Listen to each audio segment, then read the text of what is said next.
गोविंद हरे मुरारी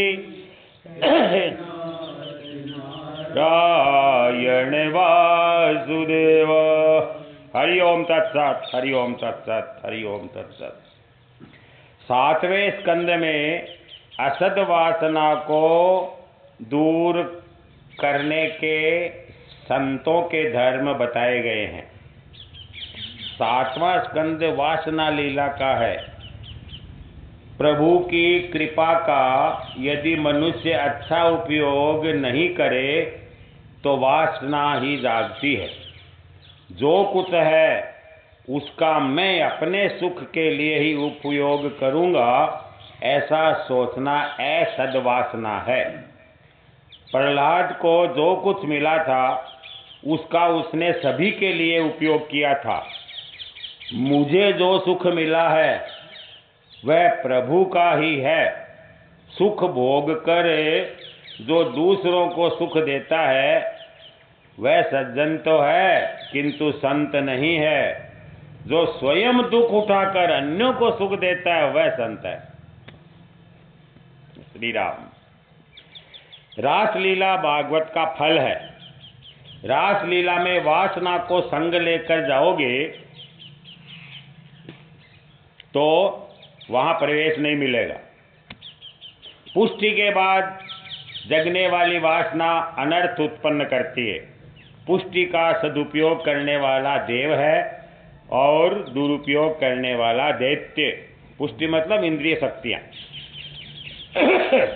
प्रहलाद देव माना गया क्योंकि उसने पुष्टि का सदुपयोग किया। हिरण्यकशिपु ने पुष्टि का दुरुपयोग किया, इसलिए वह दैत्य कहलाया गया।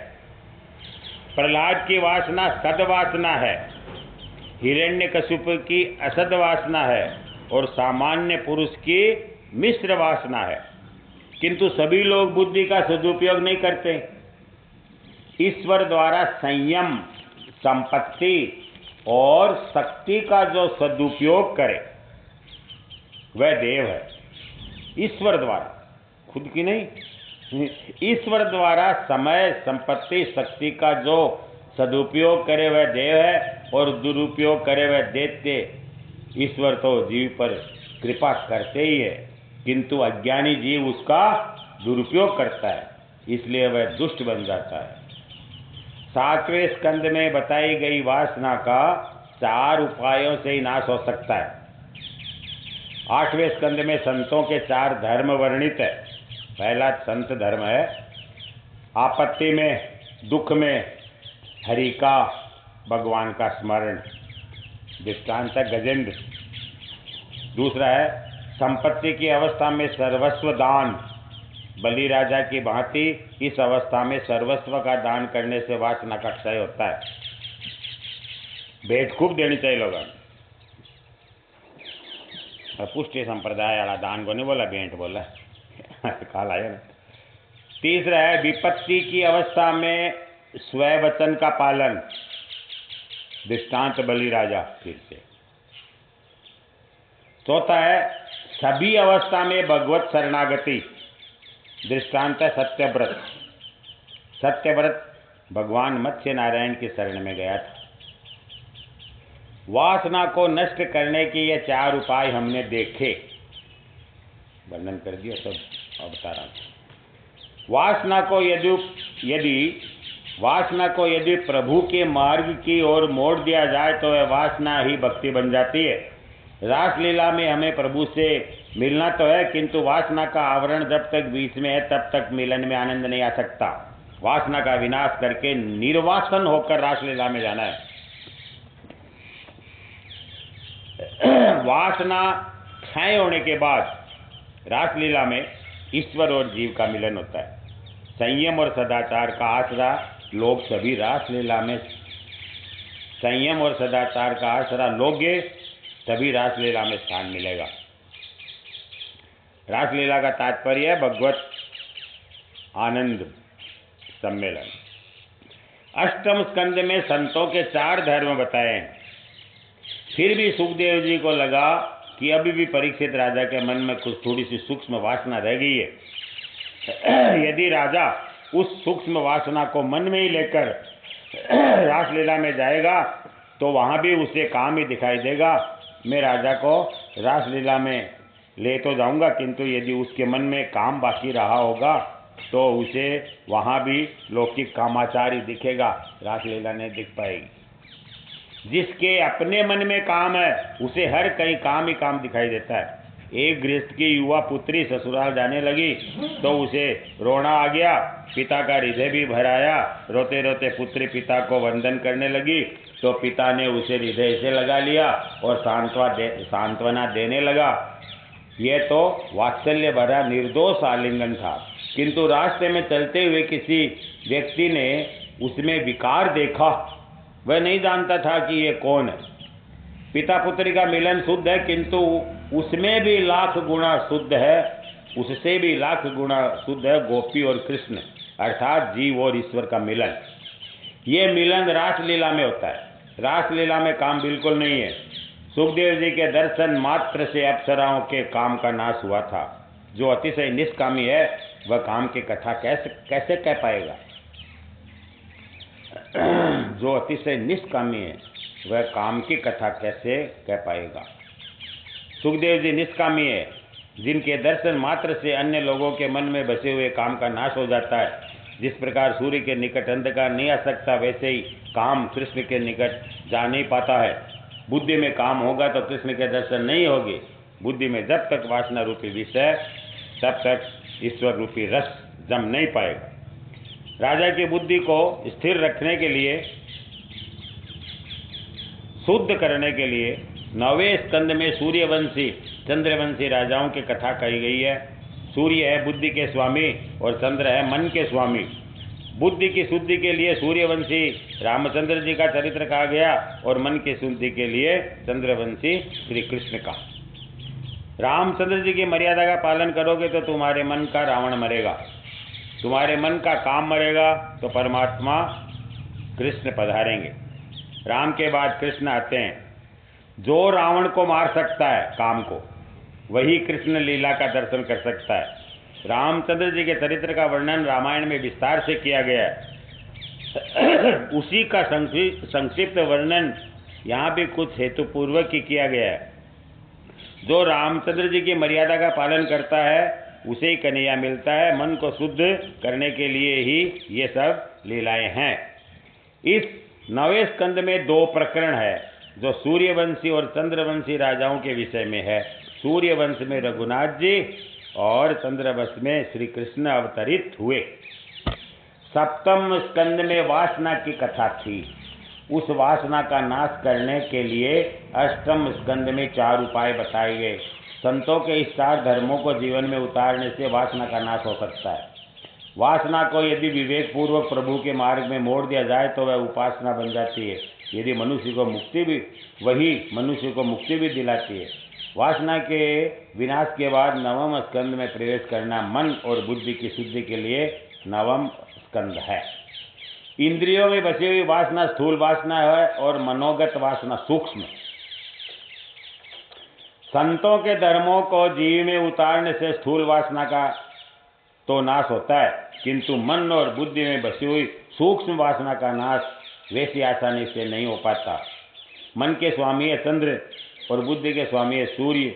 सूर्य और चंद्र बुद्धि और मन के देवता है। इन दोनों की आराधना करने पर बुद्धिगत वासना का क्षय होता है। वासना का पूर्ण तक क्षय हुए बिना मोह का क्षय नहीं हो पाता और मोह के क्षय बिना मुक्ति नहीं मिलती। मन के सूक्ष्म मल का नाश होने पर ही मुक्ति मिलती है। निर्मल मन नवनीत समाना। ज्ञानी पुरुष बार बार सोचते हैं कि संसार में सच्चा सुख नहीं है। जब तक शरीर है तब तक सुख सुविधा की उपेक्षा तो रहती है। उपेक्षा गलत पड़ गया मैं, अपेक्षा आवश्यकता। जब तक शरीर है तब तक सुख सुविधा की अपेक्षा तो रहती है, किंतु अंत में परिणाम तो दुखमय ही है। ऐसा मानकर ही वे भोग उपभोग करते हैं। सूर्य चंद्र की उपासना के बिना बुद्धिगत वासना का नाश नहीं हो पाता। मन में सूक्ष्म भी नहीं रह पाएगा तो मन मरेगा। अर्थात श्री कृष्ण में मिल जाएगा। मन मरेगा तो मुक्ति मिलेगी। आत्मा तो नित्य मुक्त है, मुक्त तो मन को करना है। संत धर्म के आचरण से इंद्रियगत विकार का नाश होता है। जो विकार वासना मन और बुद्धि में सूक्ष्म रूप से व्याप्त है, उसका शीघ्र विनाश नहीं हो पाता। जिसका जन्म अंतिम है, उसी का मन अति शुद्ध हो सकता है। मेरा मन तो शुद्ध ही है, ऐसा विचार कभी न करो, क्योंकि ऐसा करने से साधन साधना उपेक्षित हो जाने की संभावना है। भोजन से चाहे संतुष्ट बनो, भजन से नहीं। सत्कर्म का तो असंतोषी बना रहना चाहिए। इंद्रियगत वासना नष्ट होने पर भी मनोगत वासना बाकी रह जाती है। ईश्वर के साथ एक होना है। मन और बुद्धि में बसी हुई वासना कृष्ण मिलन में बाधा उपस्थित करती रहती है। हमारा लक्ष्य बिंदु तो है श्री कृष्ण मिलन। हमें ईश्वर के साथ एकत्व साधना है। भगवान के साथ एक होने के लिए ही एक भागवत कथा है। भागवत कथा जीव को भगवान के साथ तन्मय करती है। कथा श्रवण पुण्य का काम है, कर्मों का फल तो कालांतर में मिलता है, जबकि भागवत कथा श्रवण का फल तो शीघ्र मिलता है। इस कथा श्रवण का फल है सांसारिक विषयों का विस्मरण और ईश्वर के साथ तन्मयता। सभी साधनों का यही फल है। कथा कीर्तन में अनायास ही तन्मयता हो जाती है। जगत को अनायास भूलकर ईश्वर के साथ तन्मय होना ही सभी साधनों का फल है। हमें जगत में रहना, किंतु जगत को अपने मन में बसाना नहीं है। जिसके मन में सांसारिक विषय आते ही नहीं है, उसके लिए मुक्ति सुलभ है। प्रभु के द्वारा उत्पन्न जगत भजन में विक्षेप करता नहीं है, किंतु जीव अपने मन में जिस जगत को बसाता है, वही भजन में विक्षेपकारी बनता है। मन में से संसार के सूक्ष्म स्वरूप को निकाल बाहर करोगे, तभी वहां श्री कृष्ण आ बसेंगे। मन में कुछ नहीं होना चाहिए भी के अलावा। बुद्धिगत काम के विनाश के हेतु ही यह नवम स्कंद की कथा है। जिस पात्र में वर्षों से तेल ही रखा जाता है, ऐसे बर्तन को 5-10 बार धोने पर वह स्वच्छ तो होगा, किंतु तेल की बांस नहीं जाएगी। अब उस बर्तन में चटनी आचार रखोगे तो वह बिगड़ जाएगा। मनुष्य का मस्तिष्क भी ठीक ऐसा ही है। इसमें कई वर्षों से वासना रूपी तेल रखा गया है। इस बुद्धि पात्र में श्री कृष्ण रूपी रस रखना है। अब इस मस्तिष्क रूपी बर्तन में काम का अंश मात्र भी होगा तो उसमें प्रेम रस जमेगा नहीं। जब बुद्धि में परमात्मा का निवास होता है, तभी पूर्ण शांति मिल पाती है। जब तक बुद्धि में ईश्वर का अनुभव नहीं हो पाता, तब तक आनंद का अनुभव नहीं हो पाता। संसार के विषयों का ज्ञान बुद्धि में आने पर विषय सुख रूप बनते हैं। परमात्मा को बुद्धि में रखना है। मस्तिष्क में जब ईश्वर आ बसते हैं, तभी ईश्वर स्वरूप का ज्ञान पूर्ण आनंद देता है। तेल के अंश में चटनी आचार बिगड़ते हैं, वैसे ही बुद्धि में वासना का अंश रह जाने पर वह अस्थिर ही रहेगी। बुद्धि को स्थिर और शुद्ध करने के लिए मन के स्वामी चंद्र और बुद्धि के स्वामी सूर्य की आराधना करनी है। त्रिकाल संध्या करने से बुद्धि विशुद्ध होगी। वासना विनाश के हेतु संत धर्म बताने पर भी सुखदेव जी को लगा कि परीक्षित के मन में अब भी सूक्ष्म वासना बाकी रह गई है। राजा को रासलीला में ले जाना है, मृत्यु के पूर्व ही उसे परमानंद देना है। जब तक बुद्धि में काम वासना है, श्री कृष्ण के दर्शन उसे नहीं होंगे। अतः राजा के मन में शेष रही हुई वासना का पूर्णतः नाश करने के लिए सुखदेव जी ने सूर्य और चंद्रवंशी राजाओं की कथा सुनाई। जब तक राम नहीं आते, तब तक कृष्ण भी नहीं आते हैं। भागवत में मुख्य कथा श्री कृष्ण की है। फिर भी राम के आगमन के बाद ही श्री कृष्ण आते हैं। जिसके घर में राम नहीं आते, उसका रावण काम मरता ही नहीं है। और जब तक काम रूपी रावण मरता नहीं है, तब तक श्री कृष्ण नहीं आते हैं। इस रावण को मारना है, रावण तभी मरेगा जब राम की मर्यादा का पालन किया जाए, चाहे जिस संप्रदाय में विश्वास हो, किंतु जब तक रामचंद्र की मर्यादा का पालन नहीं करोगे तब तक आनंद नहीं मिलेगा। आरंभ में रामचंद्र के चरित्र का वर्णन है, फिर दसम स्कंद की कथा आएगी। भगवान की कथा के वक्ता और श्रोता को, भगवान की कथा के वक्ता और श्रोता को राम की मर्यादा का पालन करना चाहिए। मनुष्य को थोड़ी सी संपत्ति, थोड़ा सा अधिकार मिलते ही वह राम की मर्यादा भूल जाता है। राम के आए बिना कृष्ण भी नहीं आते। रामचंद्र की उत्तम सेवा यही है कि उनकी मर्यादा का पालन किया जाए, उनका शाही बर्तन रखो।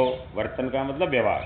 राम जी का भजन करना अर्थात उनकी मर्यादा का पालन करना, उनका वर्तन हमें अपने जीवन में उतारना चाहिए। यदि राम जी को मन में बसाओगे, मर्यादा पुरुषोत्तम रामचंद्र का अनुकरण करोगे तो भगवान मिलेंगे। उनकी लीला का अनुकरण करो, उनका चरित्र सर्वथा अनुकरणीय है। श्री कृष्ण की सभी लीलाओं का अनुकरण नहीं करना है, उनका चरित्र चिंतनीय है। श्री कृष्ण की लीला चिंतन करने के लिए और चिंतन करके तन्मय होने के लिए है, अनुकरण के लिए नहीं। रामचंद्र जी ने जो किया था वह करना है, किंतु श्री कृष्ण ने जो कहा था वह करना है। राम पूर्ण पुरुषोत्तम होने पर भी मनुष्य को आदर्शमय जीवन दिखाते हैं। राम का मातृप्रेम, पितृप्रेम, बंधु प्रेम, एक पत्नी प्रेम आदि सब कुछ जीवन में उतारने योग्य है। रामायण के सभी पात्र आदर्श है। दशरथ जी का पुत्र प्रेम, सीता जी की पति भक्ति, लक्ष्मण और भरत का बंधु प्रेम आदि सब आदर्शमय है। कृष्ण जो करते थे वह सब कुछ करना हमारे लिए अशक्य है।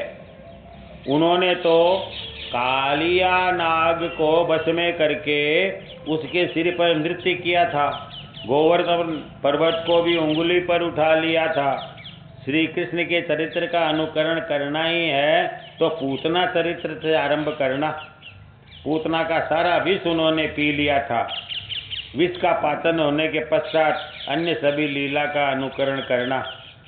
पता ही कौन सा मनुष्य विषय। रामचंद्र ने अपना ऐश्वर्य छिपाया था और मनुष्य के जीवन का नाटक किया था। साधक का वर्तन कैसा होना चाहिए वह रामचंद्र जी ने बताया था। साधक का वर्तन रामचंद्र जैसा होना चाहिए। सिद्ध पुरुष का वर्तन श्री कृष्ण सा हो सकता है। रघुनाथ जी का अवतार राक्षसों की हत्या के हेतु नहीं, मनुष्यों को मानव धर्म सिखाने के हेतु हुआ था। वे जीव मात्र को उपदेश देते हैं, उन्होंने किसी भी मर्यादा को भंग नहीं किया है। रामचंद्र की लीला सरल है, उनकी बाल लीला भी सरल है, जबकि श्री कृष्ण की सारी लीला गहन है। रामचंद्र की सरलता तो अंतिम कथा की है, उन जैसा सरल आज तक कोई नहीं हुआ। अग्नि नारायण ने सीता जी को निर्दोष घोषित किया, फिर भी उस मूर्ख धोबी के कटु वचन सुनकर रामचंद्र ने सीता जी को त्याग दिया। बोलो, जगत के समक्ष आदर्श रखने के हेतु ही निष्ठुर हो गए। वे जगत को ये बताना चाहते थे कि आदर्श राजा का वर्तन कैसा हो सकता है और कैसा होना चाहिए। सीता ने नारी धर्म का आदर्श प्रस्तुत किया। मेरे पति ही मेरे परमेश्वर है। राम मर्यादा पुरुषोत्तम है और श्री कृष्ण पुष्टि पुरुषोत्तम। श्री कृष्ण माखन चोर है, अर्थात मृदु मन के चोर है, वे सर्वस्व ही मांगते हैं। राम नाम जैसा सरल है वैसा ही उनका काम, उनकी लीला भी सरल है। राम के नाम में एक भी संयुक्त अक्षर नहीं है, कृष्ण के नाम में एक भी अक्षर सरल नहीं है, सभी संयुक्त अक्षर है। श्री राम दिन को 12 बजे आए थे और श्री कृष्ण रात्रि को 12 बजे। एक मध्याह्न में आए तो दूसरे मध्य रात्रि को। एक राजा दशरथ के भव्य राजप्रासाद में अवतरित हुए तो दूसरे कंस के कारागृह में। राम जी को पहचानना समझना सरल है, किंतु कृष्ण को समझना बड़ा कठिन है। और राम जी की मर्यादा को जीवन में उतारने का काम सबसे कठिन है। सूक्ष्म वासना के नाश के हेतु नवम स्कंद में संतों के चरित्र कहे गए हैं। सूर्यवंश के प्रकरण में राम जी का चरित्र आता है। रामचंद्र मर्यादा है तो श्री कृष्ण प्रेम। मर्यादा और प्रेम को जीवन में उतारे हुए तो सुखी होंगे। नरसिंह अवतार की कथा में क्रोध नाश की, नरसिंह अवतार की कथा में क्रोध नाश की, वामन अवतार की कथा में लोभ नाश की और रामचंद्र जी के अवतार में काम नाश की रीति बताई गई है। क्रोध, लोभ और काम का जब नाश होता है तभी श्री कृष्ण भगवान प्रकट होते हैं। वैसे तो भगवान का लक्ष्य कृष्ण लीला का कथन ही है, वे तभी श्री कृष्ण भगवान प्रकट होते हैं। वैसे तो भागवत का लक्ष्य श्री कृष्ण लीला का कथन ही है। फिर प्रश्न उठता है कि तो प्रथम स्कंद से ही कृष्ण लीला का वर्णन क्यों नहीं है? इसका कारण यही है कि क्रोध, लोभ और काम आदि का नाश होने पर ही परमात्मा श्री कृष्ण मिलते हैं, इसलिए चालू होते ही नहीं है। अष्टम स्कंद के समाप्ति अंश में सत्यव्रत मनु महाराज की और मत्स्य अवतार की कथा कही गई है। राजा परीक्षित ने कहा, मुझे इस सत्यव्रत मनु के वंश की कथा सुनाइए। सुखदेव जी वर्णन करते हैं, राजन, इस कल्प में राजर्षि सत्यव्रत वैवस्वत मनु बने थे। विवस्वान के घर वैवस्वत हुए थे। मनु वैवस्वत सूर्यवंश के आदि प्रवर्तक है। उनका विवाह श्रद्धा नामक स्त्री के साथ हुआ था। उनके 10 संतान हुई थी। उनके नाम इक्ष्वाकु, नृग, सरियाति, दृष्टि, करुष, नरिष्यंत, प्रसग्न, नभोग और कवि। दृष्टि के वंश में मरुत नामक चक्रवर्ती राजा हुए थे। मरुत के गुरु थे बृहस्पति, वे इंद्र के भी गुरु थे। मरुत राजा को यज्ञ करना था, बृहस्पति ने आने से इनकार कर दिया। हर एक कार्य में पहले कुलगुरु का पूजन तो किया ही जाना चाहिए। अब क्या किया जाए? एक बार मरुत को मार्ग में नारद जी मिल गए तो उन्होंने नारद जी से अपनी कठिनाई सुनाई। तो नारद जी ने कहा कि बृहस्पति के छोटे भाई संवर्त को ही बुला लीजिए, वे भी गुरु समान ही है, यज्ञ तो करना ही चाहिए। राजा बोला, संवर्त तो योगी है और उनका कोई पता ही नहीं है। नारद जी, उनका नाम मैं बताऊंगा, किंतु उनका पता मैं बताऊंगा, किंतु मेरा नाम मत लेना। कई बार ज्ञानी पुरुष भी संसार से डरते हैं। संसार के स्त्री पुरुषों का संग होने से ब्रह्माकार वृत्ति का भंग हो जाता है। संवर्त योगी का नियम था कि 24 घंटों में एक बार वे काशी आते थे। महापुरुष भजन में भी नियम का पालन करते हैं। संवर्त काशी विश्वनाथ के दर्शन करने के लिए आते थे, किंतु मार्ग में यदि शव का दर्शन हो जाता था तो उसे ही शिव रूप मानकर वंदन करके वापस लौट जाते थे। वाह! महाभारत के अनुशासन पर्व में विस्तार से यह कथा कही गई है। मरुत राजा शव लेकर रात को मार्ग में बैठ गए। एक पागल सा व्यक्ति आया, उसने शव को देखा तो वंदन करके वापस लौटने लगा। मरुत राजा को विश्वास हो गया कि यह संवर्त योगी ही है। राजा ने उनके चरण पकड़ लिए और प्रणाम किया। संवर्त कहने लगे, मैं अज्ञानी हूँ, मुझे ज्ञान दीजिए। मरुत बोले कि आप संवर्त हैं, मेरे गुरु हैं। आप तो गुरु बृहस्पति के लघु बंधु है। बृहस्पति देवों के गुरु बन गए हैं और उन्होंने मेरे घर आना बंद कर दिया है। मैं यज्ञ करना चाहता हूँ, कोई मुझे यज्ञ ही नहीं करवाता है। संवर्तक बोले, मैं यज्ञ तो कराऊंगा, किंतु तेरा ऐश्वर्य देखकर बृहस्पति तुम्हें कहेंगे कि वे तुम्हारा यज्ञ करने को तैयार है और तुम्हारे गुरु बनना चाहते हैं। यदि वैसा समय आया तो तुमने मेरा त्याग किया तो मैं तुम्हें भस्मीभूत कर दूंगा। राजा ने संवर्त की शर्त को स्वीकार किया। संवर्त ने राजा को मंत्र दीक्षा दी। यज्ञ का आरंभ होने चला। यज्ञ के सभी पात्र सुवर्ण के थे। राजा के वैभव और यज्ञ की भव्य तैयारी देखकर बृहस्पति लालायित हुए। उन्होंने राजा को संदेश भेजा, तुम्हारा मैं ही आचार्य हूँ। मैं यज्ञ कराने को तैयार हूँ, पहले नट गया था। बृहस्पति ने इंद्र से कहा और इंद्र ने अग्नि के द्वारा संदेश भेजा कि बृहस्पति को ही गुरु बनाया जाए। अगर ऐसा नहीं हुआ तो इंद्र यज्ञ में बाधा उपस्थित करेंगे। अग्नि ने संवर्त से कहा, मेरी आज्ञा का उल्लंघन करोगे तो मैं तुम्हें भस्मीभूत कर दूंगा। आओ खड़े जाती संवर्त।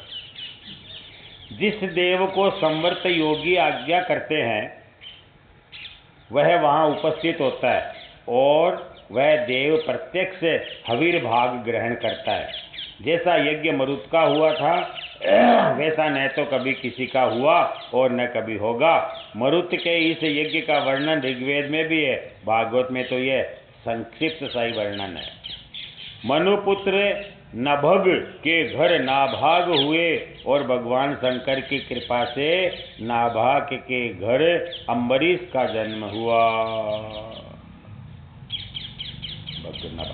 अम्बरीश मर्यादा भक्ति के आचार्य, वाह, कांकरोली में विराजमान द्वारिकानाथ राजा अम्बरीश के सेव्य ठाकुर जी है। वाह, वे ठाकुर जी रोज 52 मन भोग आरोगते थे।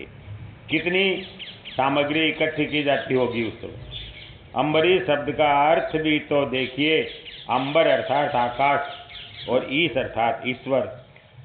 आकाश अंदर भी है बाहर भी, जिसके अंदर और बाहर सभी स्थान पर ईश्वर है, वही अम्बरीश है। अम्बरीश चारों ओर जिसे परमात्मा दिखाई दे वही अम्बरीश है।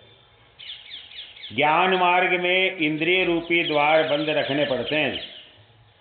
भक्ति मार्ग में सभी इंद्रियां भगवान के मार्ग में लगानी पड़ती है। भगवान के चरणों में भक्त अपनी इंद्रियां अर्पित कर देता है। भक्त अपनी सारी इंद्रियों का भगवान से विवाह कर देता है। भगवान ऋषिकेश है, इंद्रियों के स्वामी पति यजवेंद्र। राजा अम्बरीश महान भक्त थे। उनका मन भगवान के चरणों में, वाणी भगवत गुण वर्णन में, हाथ हरि मंदिर की सफाई में, पांव प्रभु के क्षेत्र आदि की पदयात्रा में, कान भगवान की उत्तम कथाओं के श्रवण में तथा दोनों नेत्र मुकुंद भगवान की मूर्तियों के दर्शन में व्यस्त होते थे। मस्तक से वे भगवान कृष्ण को वंदन करते रहते थे। भगवान की सेवा में जो व्यक्ति अपना शरीर लगा देता है उसका देहाभिमान कम हो जाता है। भक्ति मार्ग में धन या तन नहीं, मन ही प्रधान है। जब से भक्ति मार्ग में धन का प्राधान्य हुआ है तब से भक्ति छिन्न भिन्न होती जा रही है। राजा अम्बरीश तभी सर्वप्रथम कहते हैं कि मेरा मन सदा श्री कृष्ण के चरण कमलों में ही रहे। तस्मात् कारुण्य भावेन रक्ष रक्ष परमेश्वर। सेवा में धन नहीं, मन ही मुख्य है।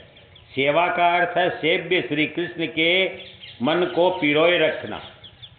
सेवा का संबंध मन से है। शरीर से जो क्रिया की जाए उनमें यदि मन सहकार नहीं होगा तो व्यर्थ ही जाएगी वो सेवा। सेवा का क्रम अम्बरीश ने बताया है। सेवा का आरंभ मन से होता है। मन सूक्ष्म होता है, वह जगत और ईश्वर के साथ एक साथ संबंध नहीं रख सकता। मन को मनाओगे तो वह मानेगा, किसी के उपदेश से नहीं। तुम स्वयं अपने मन को समझाओगे तो असर होगा। अपने मन को और कोई क्या और कैसे समझा सकता है? आपका मन आप समझाओ, आप जानो, आपका मन जाने। वाह! राजा अम्बरीश के इष्ट देव द्वारिकानाथ है जी। राजा होने पर भी स्वयं सेवा पूजा करते हैं। घर में कोई सेवक होने पर भी वे कहते हैं, घर में कई सेवक होने पर भी वे कहते हैं, मैं तो ठाकुर जी का दास हूँ, उनकी सेवा स्वयं मुझे ही करनी चाहिए। दास्य भाव में सेवा ही मुख्य है। उसी का पेट भरता है जो स्वयं भोजन करे। जो भजन और सेवा स्वयं करे उसे फल मिलता है। 4 काम स्वयं करने पड़ते हैं। 4, ध्यान से सुनियो, भोजन, विवाह और ठाकुर जी की सेवा और मृत्यु। सोच लो 500 को ये तो, या दूसरों कर भी कौन सके। अम्बरीश तो चक्रवर्ती राजा था, फिर भी वह प्रभु सेवा तो स्वयं ही करता था। ठाकुर जी के मंदिर की सफाई भी करता था। वैसे करने से वैष्णवों की चरण रज का लाभ मिलता है। भागवत में स्पष्ट लिखा है कि अम्बरीश भगवान के दर्शन के लिए खुले पांव पैदल ही जाता था। यदि ये मान ले कि हम अम्बरीश का पूरा अनुकरण नहीं कर सकते, तो फिर उनका कुछ न कुछ तो अनुकरण करना ही चाहिए। एक बार तो अम्बरीश ने भगवान श्री कृष्ण की आराधना के हेतु 1 वर्ष तक एकादशी करने का वर्णन। हाँ, एक बार तो अम्बरीश ने भगवान श्री कृष्ण की आराधना के हेतु 1 वर्ष तक एकादशी व्रत करने का व्रत लिया। मतलब 12 महीना भूखो रहे, यही मतलब है। 1 वर्ष तक एकादशी का तो यही मतलब है। एकादशी व्रत सभी व्रतों में श्रेष्ठ है। इसके 2 प्रकार है, निषेध व्रत और परिपालन व्रत। अन्नाहार से दोष न हो, इसके लिए निषेध व्रत किया जाता है। भगवान की आराधना के हेतु किया गया भगवत व्रत सुखदायी है।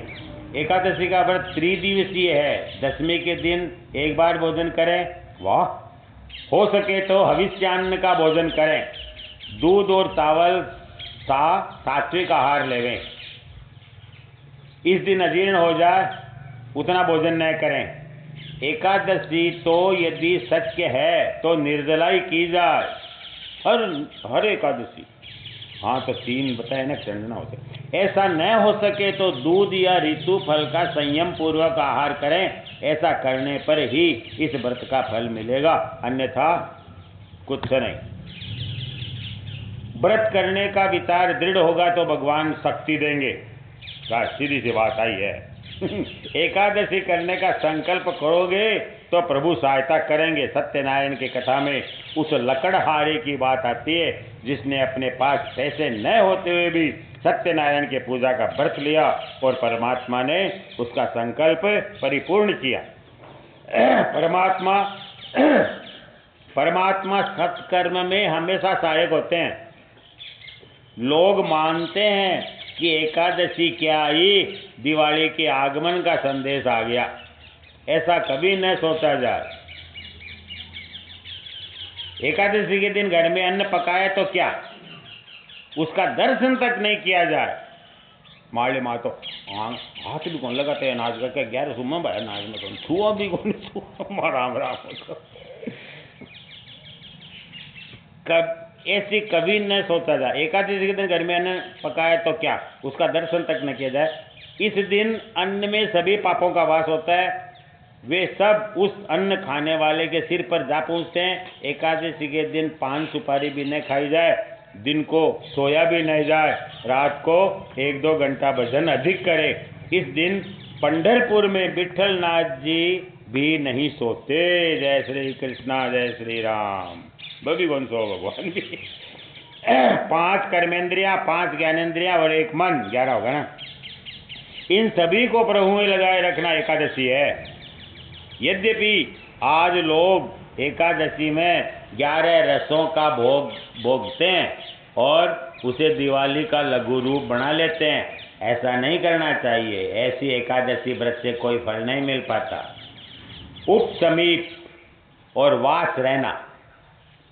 उपवास का अर्थ है प्रभु के समीप रहना। उप मानी निकट, वास मानी निवास, रहना, रेजिडेंसी। और वही है सच्ची एकादशी। द्वादशी के दिन 1 ही बार भोजन करो। सुपात्र ब्राह्मण की सेवा के बाद प्रसाद ग्रहण करो। द्वादशी के दिन 2 बार भोजन करने से एकादशी व्रत का भंग हो जाता है। कुछ खाया ही नहीं जाए, पानी पियो, केवल हवा पियो, 2 ही चीज। एकादशी व्रत विधि पूर्वक करो। यदि विधि पूर्वक न किया जा सके तो मर्यादा अनुसार अन्नाहार का त्याग करके फलाहार करो। यह व्रत आरोग्य की दृष्टि से भी आवश्यक है। लोग आजकल के डॉक्टरों का विश्वास करते हैं, किंतु व्यास जैसे महान ऋषि मुनियों के शब्दों का नहीं। डॉक्टर टाइफाइड कहकर 21 दिन उपवास कराएंगे तो लोग कर लेते हैं, किंतु एकादशी को मात्र 1 दिन उपवास नहीं करते। एकादशी न करने वाले को ऐसी एक साथ कई एकादशियां अनिवार्यतः करनी पड़ती है। फिर राजा अम्बरीश ने विधि पूर्वक एकादशी का व्रत किया और व्रत की पूर्णाहुति के समय यमुना किनारे आए। वहाँ उन्होंने स्नान किया साल भर को व्रत हो वो एकादशी को अम्बरीश को। वहाँ उन्होंने स्नान किया और ब्राह्मणों की पूजा करके व्रत की पूर्णाहुति करने की तैयारी करने लगे। इतने में वहाँ मुनि दुर्वासा अतिथि बनकर आए, भगवान को भोग लगा दिया था। राजा ने मुनि का स्वागत करते हुए कहा, पधारिए महाराज, मेरे यहाँ प्रसाद ग्रहण कीजिए। दुर्वासा ने कहा, मैं मध्याह्न कर्म आदि से निवृत्त होकर आता हूँ। ईश्वर की धर्म मर्यादा तोड़ने जैसा कोई और पाप नहीं है। ईश्वर की धर्म मर्यादा का उल्लंघन करोगे तो भक्ति असफल रहेगी। ईश्वर के साथ तन्मयता होने के बाद देह भान विस्मृत होने पर यदि धर्म छूट जाए तो कोई आपत्ति नहीं है, किंतु जानबूझकर कभी धर्म की मर्यादा का उल्लंघन नहीं होना चाहिए। इधर राजा को त्रयोदशी के पहले व्रत छोड़कर प्रसाद लेना है। इधर राजा को त्रयोदशी के पहले मतलब 13 आ नहीं जाए पहले व्रत छोड़कर प्रसाद लेना। उधर दुर्वासा संध्या पूजा में ऐसे लीन हो गए कि उन्हें समय का भान ही नहीं रहा। राजा को चिंता हो रही है कि ब्राह्मणों को भोजन के लिए आमंत्रण दिया गया है, उन्हें भोजन कराने के पहले तो भोजन किया नहीं जा सकता। यदि मैं प्रसाद ग्रहण कर लूँ तो ब्राह्मण की मर्यादा भंग होती है, और ग्रहण न करूँ तो त्रयोदशी का आरंभ हो जाने पर व्रत भंग होने जा रहा है। द्वादशी की समाप्ति में कुछ ही पल शेष है। ब्राह्मणों की आज्ञा पाकर राजा ने प्रसाद ले लिया। ब्राह्मण कह दिए, खा लो महाराज, तो केवल कर दे। राजा ने दुर्वासा का स्वागत किया। दुर्वासा ने अनुमान करके मान लिया कि राजा ने प्रसाद ले लिया है। उन्होंने राजा से कहा, राजन, तूने मुझे आमंत्रण तो दिया किंतु भोजन करके अच्छा नहीं किया। मैं अतिथि और मुझे ही भूखा रखकर तूने भोजन कर लिया, यह कैसी है तेरी विष्णु भक्ति? राजा बोला, मैंने तो मात्र जलपान ही किया है महाराज। किंतु दुर्वासा कब सुनने वाले थे? उन्होंने क्रोधवश राजा की एक भी नहीं सुनी। जब तक दुर्वासना है तब तक क्रोध भी शेष ही है। दुर्वासा ने अपने सिर के केस में से कृत्या उत्पन्न की और उसे राजा को मारने की आज्ञा दी।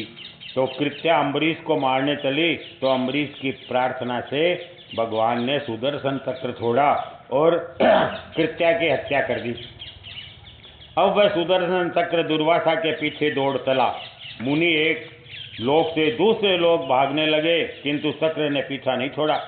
दुर्वासा की रक्षा कोई न कर सका। अंत में वे वैकुंठ में आकर नारायण से प्रार्थना करने लगे, भगवान मेरी रक्षा कीजिए। नारायण ने स्वागत किया तो मुनि ने कहा, मेरे पीछे आपका चक्र दौड़ रहा है, मेरी रक्षा करें। मेरे पीछे दुर्वासा बोला, आपका चक्र।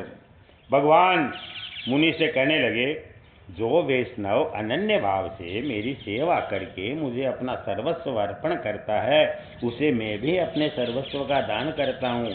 मैं भक्त के अधीन हूँ। मेरा चक्र इस समय राजा अम्बरीश की आज्ञा के अधीन है।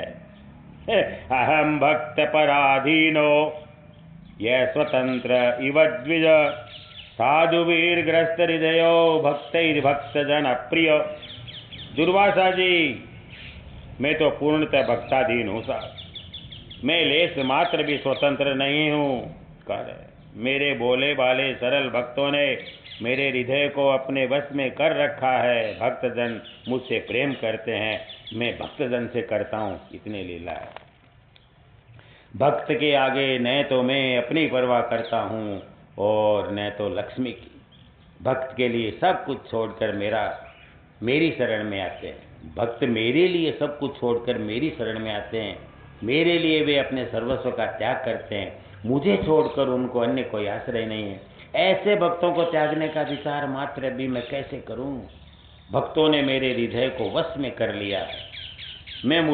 वे मुझे अत्यंत प्रिय है। मेरे सिवाय अन्य किसी भी प्रकार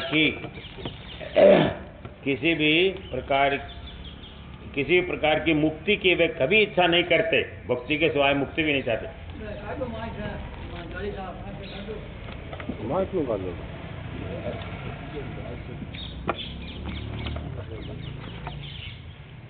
मेरे सिवाय अन्य किसी भी प्रकार की मुक्ति की वे इच्छा तक भी नहीं करते।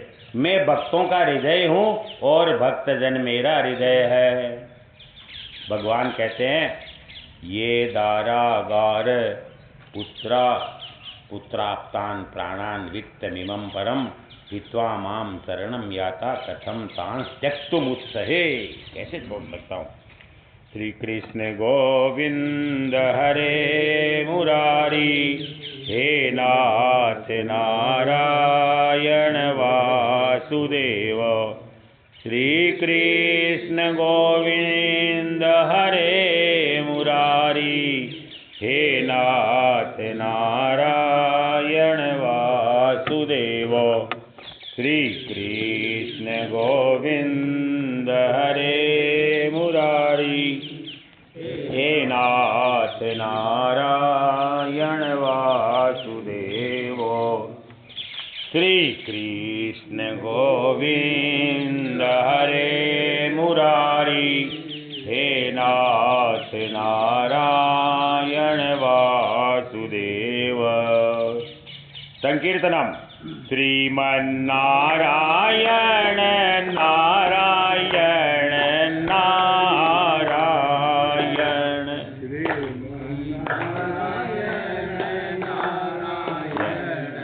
हरि हरि लीला सबसे प्यारी प्यारी, हरि हरि लीला सबसे प्यारी प्यारी, नारायण नारायण हरि हरि, जय जय नारायण नारायण हरि हरि, बोलो नारायण नारायण हरि हरि, भजो नारायण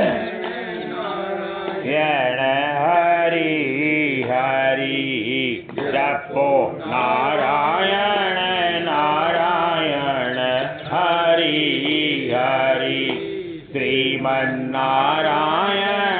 नारायण हरि हरि, तेरी लीला सबसे न्यारी न्यारी, हरि हरि तेरी लीला सबसे न्यारी न्यारी, हरि हरि सत्य नारायण नारायण हरि हरि, भजमन नारायण नारायण हरि हरि, जय जय नारायण नारायण हरि हरि, बोलो नारायण नारायण हरि हरि, भजो नारायण नारायण हरि हरि, जपो नारायण नारायण हरि हरि, श्रीमन्नारायण नारायण हरि हरि, तेरी लीला सबसे न्यारी, हरि हरि, सूर्य नारायण नारायण हरि हरि, भजमन नारायण नारायण हरि हरि, जय जय नारायण हरि हरि, बोलो नारायण नारायण हरि हरि, भजो नारायण नारायण हरि हरि, जपो नारायण नारायण हरि हरि, नारायण नारायण हरि हरि, लीला सबसे न्यारी न्यारी, हरि हरि, नारायण नारायण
भजमन नारायण नारायण हरि हरि तेरी लीला सबसे न्यारी न्यारी हरि हरि विष्णु नारायण नारायण हरि हरि भजमन नारायण नारायण हरि हरि जय जय नारायण नारायण हरि हरि बोलो नारायण नारायण हरि हरि भजो नारायण नारायण हरि हरि जपो नारायण नारायण हरि हरि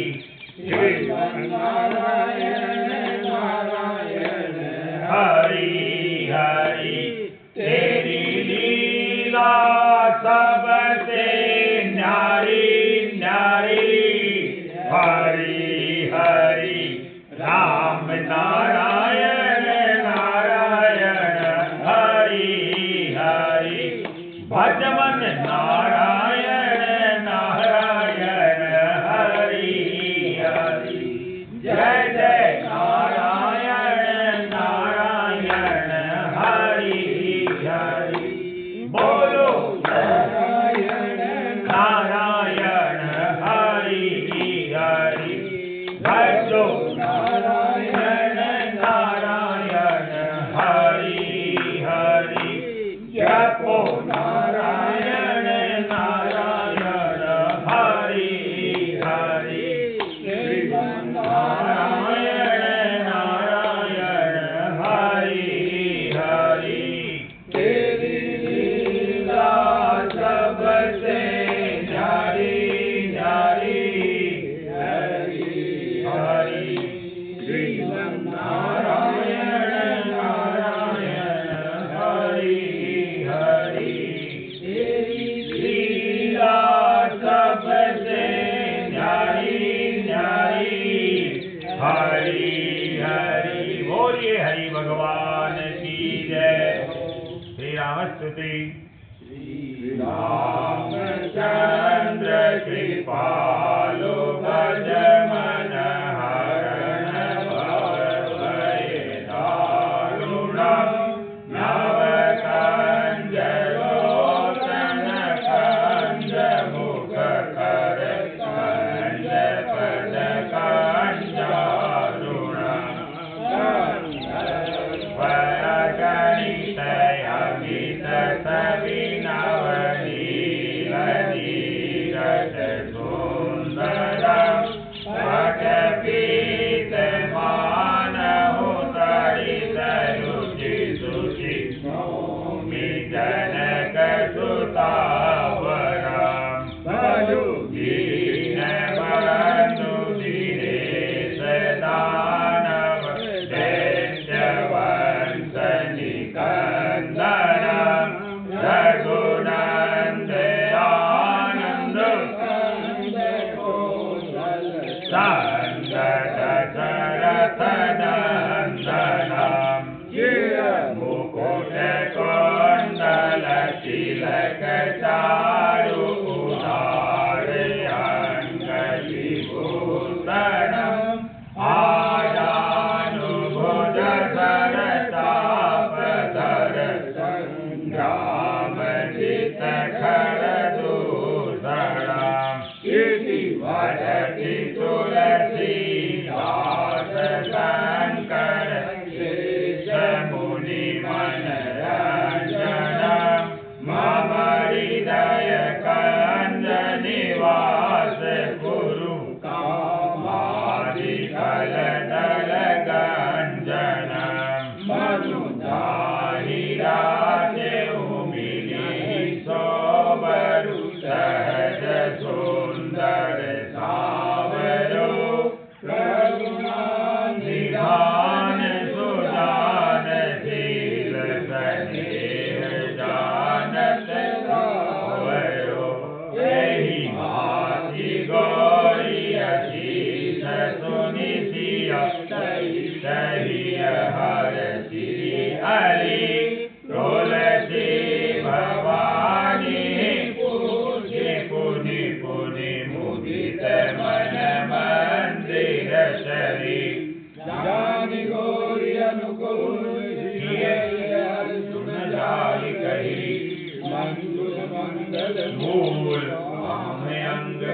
कन लगे सियावर रामचंद्र की जय।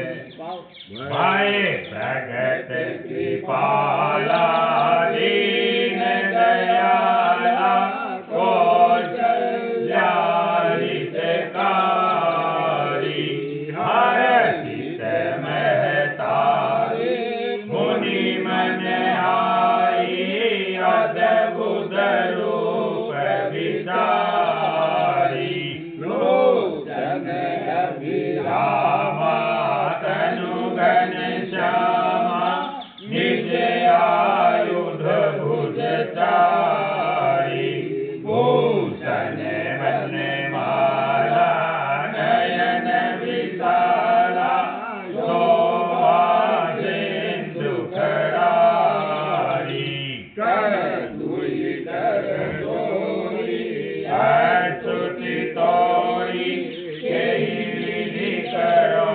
अनंता माया गुण ज्ञान सीते माना वेद पुराण बनंता करुणा सुख सागर सब गुण आगर यही गावै स्तुति संता सो मम हित लागी जन अनुरागी स्वयं प्रगट श्रीकांता ब्रह्मांड निकाया निरमित माया रोम रोम प्रतिवेद कहे मम पुर शोभासी यह उपयासी श्रीरमति किरण रहे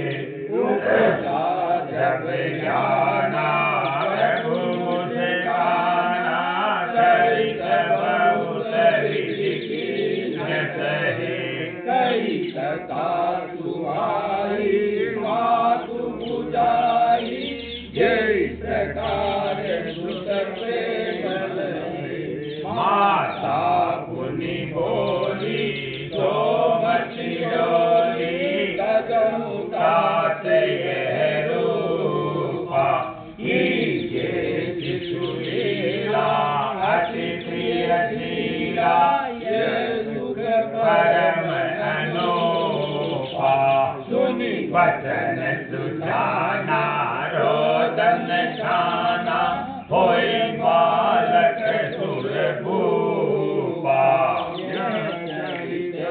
गावे हरि पद पावे तेन पर ही भव कूपा। बोलिए राजा रामचंद्र भगवान की जय। हरि ओम तत्सत हरि ओम तत्सत। यह चरित जे गावहि हरि पद पावहि तेन परहि भव कूपा। बस मन रम्यो रे भी चरित में जना चरित है कोई बोलिए मैं ने खूब है न खाड़ा न खाइए। तुलसीदास जी कही बहुत जोरदार है तुलसीदास पर कहिए चरित जे तो गावहि आ कोनी भी ठीक है मन से गाओ गाना है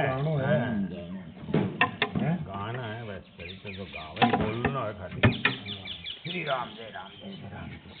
अर्थ नहीं है भगवान की ये भी आसनम अपि समर्पयामि। श्री राम हरि ओम तत्सत हरि ओम तत्सत। नमो नारायण। लीजिए सर। हरि ओम तत्सत।